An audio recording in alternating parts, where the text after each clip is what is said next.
Steve, are you coming back tomorrow? Well, yeah, maybe we should I'll call tell it. you, because of my condition, Yeah, I shouldn't forget that. well, it's all. The I 10 built up a little herd from these 10 ewes because they lambed, and most of them had two lambs, twin lambs. So I soon had a little crop going. By the time I sold them, I had nearly 100 head of good sheep. And the reason I sold them was because sheep went all to pieces. And I had to let them go for about $9 a pair. And as I had fed them over winter, I ran them up on the dry farm over winter, and in the spring they were ready to lamb, and those that were going to lamb, I got $9 a piece for them. Now the reason I sold them at that time, especially, was that I had borrowed $1,000 from Mrs. Clark to buy that farm out in the South Field. And she called and said that she would like to have the bill settled or have me renew the note. And she suggested that my wife sign with me on the note, so it made more sure of being paid off, see. She told me that her children were kind of anxious to get something to it. And Grandpa Sorensen was in the house at that time, and Ruby was there too, and I turned and asked her if she wanted to sign the note again with me. And she said no. Well, she talked to her father, said he didn't want her to. Well, that kind of put me on the spot, so I said, well, I'll get the money some way and I'll pay the note off. Because I had some little funds that I had gathered from the house, that is from the school, and I thought of these sheep that I can get rid of them.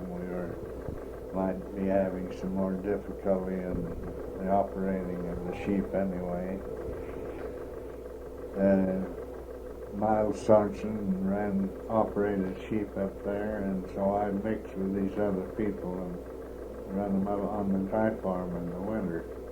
As long as the snow wasn't too deep, they could feed on the brush and on the rye and things that were around in the field. And actually, I don't think Grandpa lost anything by that, although I never paid for the pasturage on it. But it was getting to the point where I thought, well, I better try to be independent on that and get it cleared off. So I sold the sheep for, I think I got about $700 for them. And then I borrowed on this insurance I had from the Army. I had a 20 payment life policy for $2,000, and I had it paid up when I was it was in the year about 1940. I had it for 20 years then, and it was a 20 pay life. Well, I still have that insurance, but I borrowed $750 on it. But I've been paying that off a little at a time. I haven't crowded it for this reason, that loan was a 4% loan, and I couldn't get money anywhere else for that money, or for that price. I was going to show you the check I got for a dividend. Well, I can tell you what it was. I just got a check, and the last couple of years I've been turning the dividend check in on the debt. Now I have a dividend of $111 and something this year, and I'll turn that back, and that will cut my loan down to less than $300, I think. So I'm getting it paid off.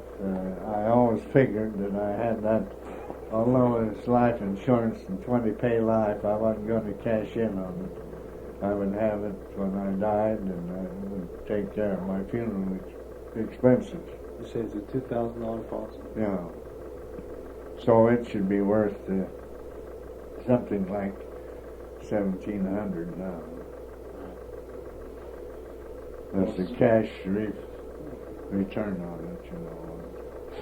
It's a good thing to have that As there. long as I can get dividends like that, I don't mind keeping it. Yeah. Although I'm not too anxious about that. You know what company it's with? It's the U.S. Treasury. It's the called the Veterans Administration Insurance. So about what time was it then, what years that you owned the sheep? When did you buy them and when did you sell them? Well, as I remember it, I cashed in on the sheep. It was the last part of the Depression years. Now the Depression lasted mostly through the 30s, didn't it? Right. And when we got to the year 39, when the war started, the big Second World War, then that cleared out the Depression, because people that didn't have work were in the army. Yeah. And of course, that if I had kept my sheep until that time, then I would have really been able to cash in on them. Well, I haven't regretted anything about it, because I feel like it was good to be free from any obligations and so on, and especially to get cleared out financially. And that insurance has always seemed to me to be a sort of security for my death. It wouldn't leave a hardship on any of the people that I would leave, because they wouldn't have to bear the expense of my burial. And that's no small item these days. It's true. Yeah, it's a real good thing to have. A lot of people wish they had it and don't. But then you sold them near the end of the Depression in the 39s or 40s or so. When did you buy them, the sheep? Well, I bought them about the year 29. I think that's when I bought those ewes. And I started to build on them. I raised some pretty fine rams, you know, lambs, and I sold several head of purebred rams, for breeding purposes. I really came out, I think, all right on all the sheep. I had 2 sheep deals a few years before, since I was working with Grandpa at that time, and I was getting along with, while I didn't get much cash out of it, I did get hay and things like that. And I put a lot of wild hay in my barn, and I bought of Arthur Canlin a bunch of old ewes. And I found that I could feed them on wild hay, and they would do pretty well during the winter. And maybe it was better than ranging out for those sheep, because they get these old gummers, you know, they don't do so well out on the range. But, you know, I kept them, and I sold several crops of wool from that bunch of sheep. And I finally sold them for quite a fine sum. I had several $100s that I got out of that bunch of sheep when I sold them.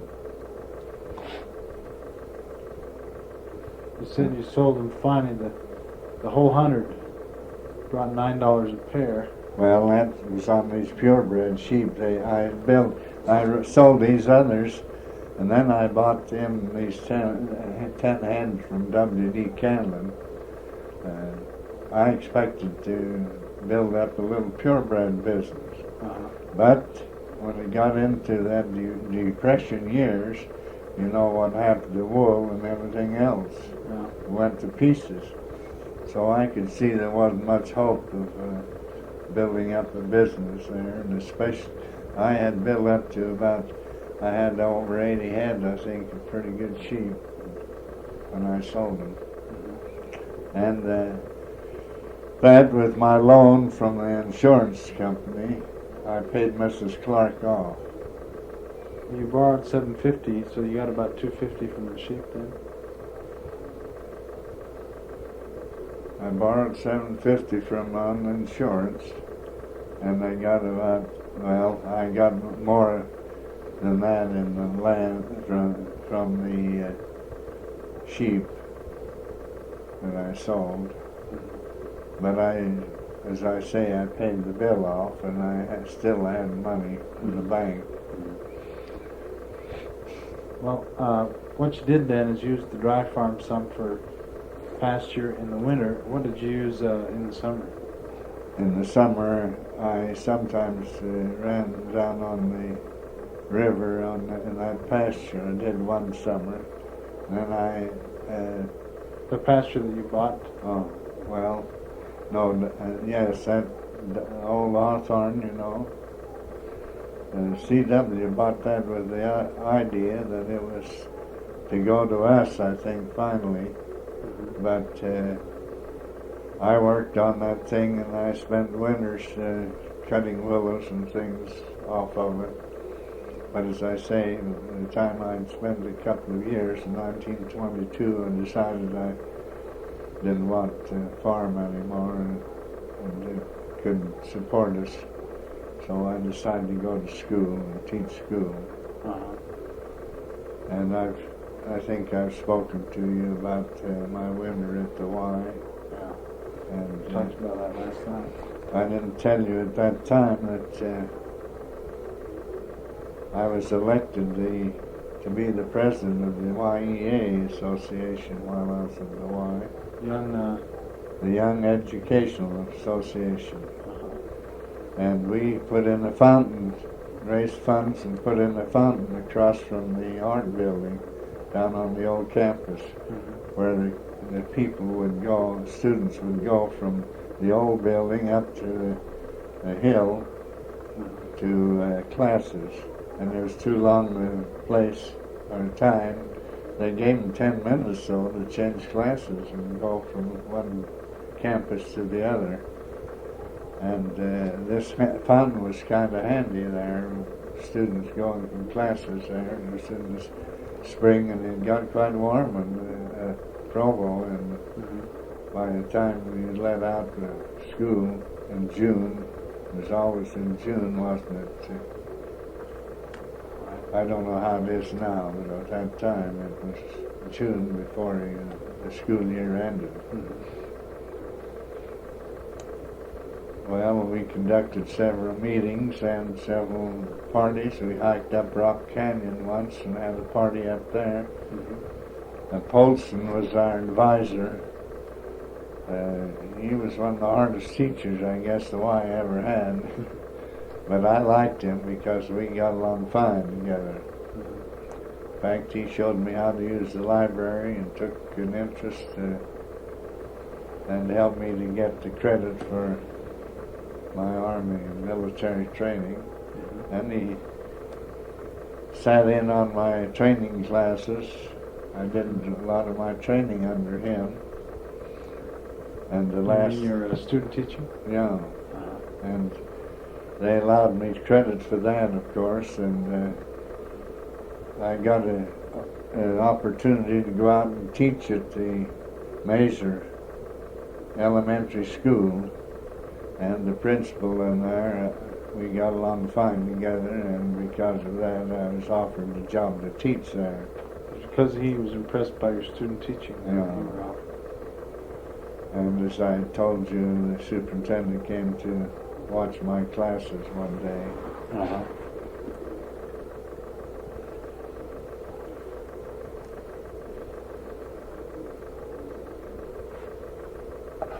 So then you pastured the sheep in the winter on the Hawthorne property. Yes. Or in the summer. The summer on the Hawthorne In property. summer, I would try to find places. Well, actually, I finally got to a place where I would get some person who had sheep on the range to take my sheep in with theirs. I lost a few that way, but it was the only way I could see, because they couldn't keep them around. I found that by pasturing them around in pastures down by the river, that they'd get fly blown and things like that. And I had difficulty with them, so I started sending them on the range. Then when they'd come down in the fall, I'd sell the fat lambs. Uh-huh.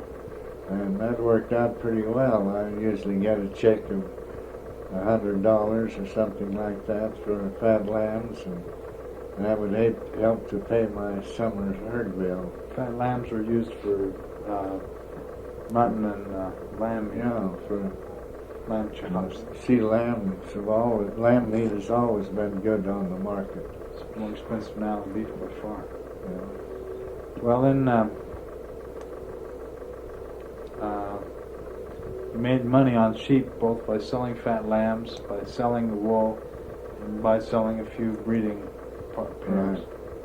Or when you say a pair, you mean a pregnant ewe. Yes. Now, you remember we lived down at the old Sorensen place. I think you've been there, and you know that we lived at that place and rented the place from George Sorensen. Place up the street there. Well, it's down by Wise's place. The place I'm thinking of is That old Erickson place? two No. blocks, or a block up on the... Yeah, we lived there for several years, but we also lived down in that adobe house down across from Aunt Annie's. Yeah, I'm sure I've seen it. You've seen it, haven't you? Still there, is it? Yes, it's still there, but it's been remodeled, so they have quite a house built out of it. Still the adobe, though. It's still adobe, and partly, part they've added on that isn't adobe, but that first part was, and we spent 10 years of our lives in that home. That's where your mother was born. And she was born the year that I started teaching school, about 10 o'clock in the morning, as I remember it. And then I was able to prove up and get my certification for teaching. A year or two later, I got my grammar grade diploma. And so I felt a little better and got a little better pay out of it because of that. Things gradually improved, although it was slow. And I felt like in order to build up something, I would have to go in debt. That's why I bought that farm out in Southfield. And I did make some money by that, and I added 20 acres. I bought 20 acres to begin with, and then later I felt like I needed a little more, so I bought another 20 that fit right in on the west end of the farm there, of Hans Jorgensen. And that helped to feed the sheep that I had and so on. What year again did you buy it? Buy the farm? Yeah. About.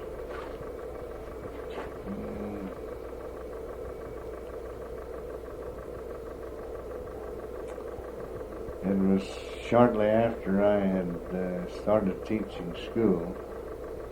I know, because the money I got for teaching school helped me to clear out my debt on the farm and to build up something on the side.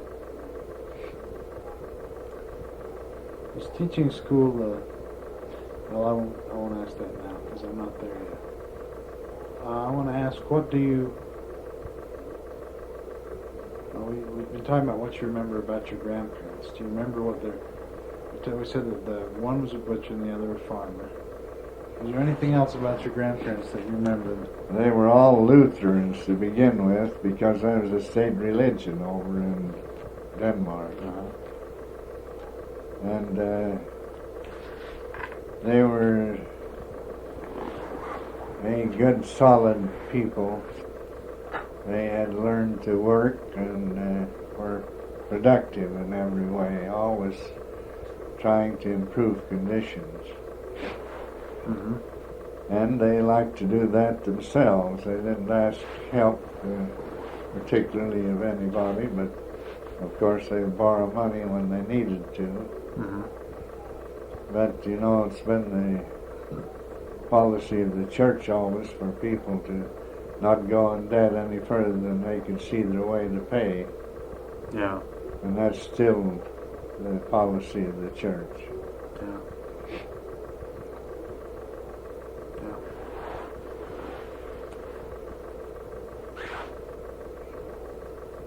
There was a question I wanted to go back on. When your folks moved to the Grandma Jensen's home there in about, you said 1908, why did they move at that time? They moved to Grandma Jensen's place to accommodate Father's position as city marshal. He was elected, as I told you, to the job of city marshal. So by moving there, they were closer to the uptown where he needed to be most of his time anyhow. As I say, the city police at that time was a full-time job.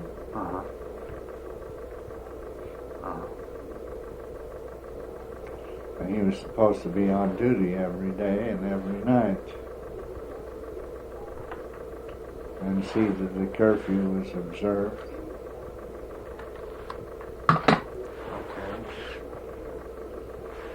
That money that he got helped to remodel the old house, as I told you, and build on new rooms on the back part. This next question is pretty well covered. What kind of man was your father? We talked a lot about that. And is there anything in general you could say about your father other than what we said already? Well, he was a good, honest man, and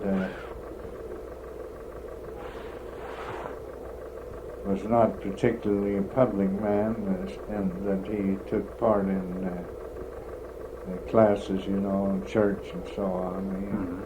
He went occasionally, but was not, I don't think people would have considered him to be religious. But this I would say about Father, that we never sat down to the table unless a blessing was asked. And when we sat down to eat, we sat down together. And it was like a ceremony. It was regular. And he had a way of loving his children, that they knew that they loved them. Because he would share with them, share almost his last dollar to give a person a dance ticket. He liked to dance himself, and he was always quite a dancer.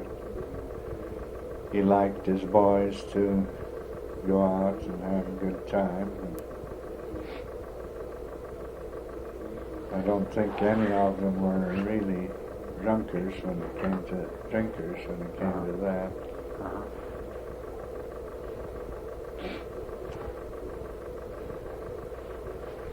Then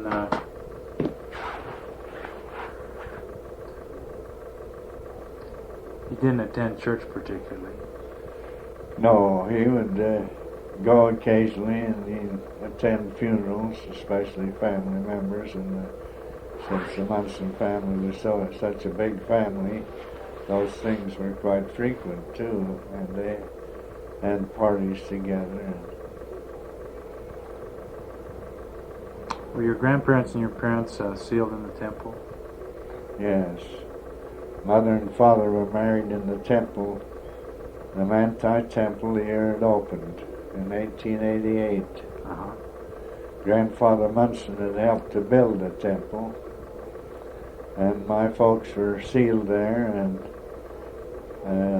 I was sealed there, and my daughters were sealed there, all married in the temple. Difficult to convert it to this modern way of doing. And it was one of the oldest, where St. George was the first one built. Talking about the Manti Temple now. What kind of a woman was your mother? Did she attend church with you? No, Mother got her kids ready for Sunday school every Sunday. And she never pushed them if they didn't want to go.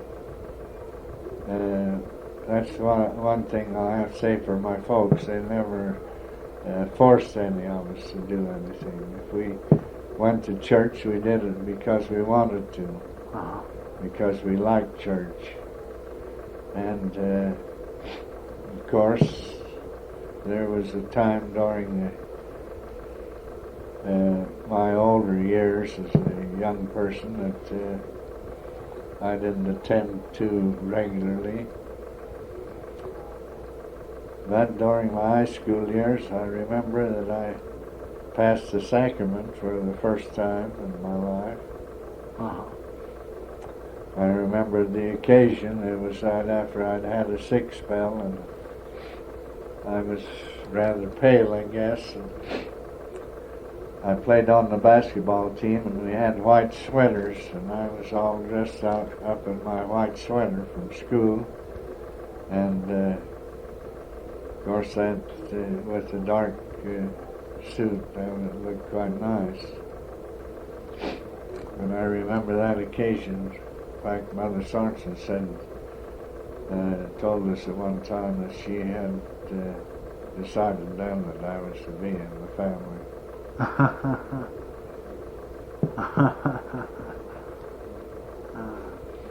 That was when you were in high school. Yes. When was the time that you did not attend to regularly? Was that about high school years or before? Yes, it was. However, I'll have to say this: when I'd go and sleep with Shirley Polson, that was my cousin, I'd get up on Sunday morning and go to Sunday school, and he never did go. He'd stay in bed. That was when so that showed that I had a desire for church. That was when you were in... That was when I was the age of dating, taking girls. How was it that you happened to be religious then? Did your folks do that, or since they didn't go themselves? I mean, where did you get the most? What I mean is, where did you get the most religious influence as a young man? Well, I think I told you how I was affected by Uncle Jim's return from the mission field and his letters home while he was there. And the idea back of hearing people speak in church after they had returned from the mission field, I was greatly impressed with that. And I think I had a testimony of the gospel, as I say, when I was 4 years old, because I had sort of made up my mind that I wanted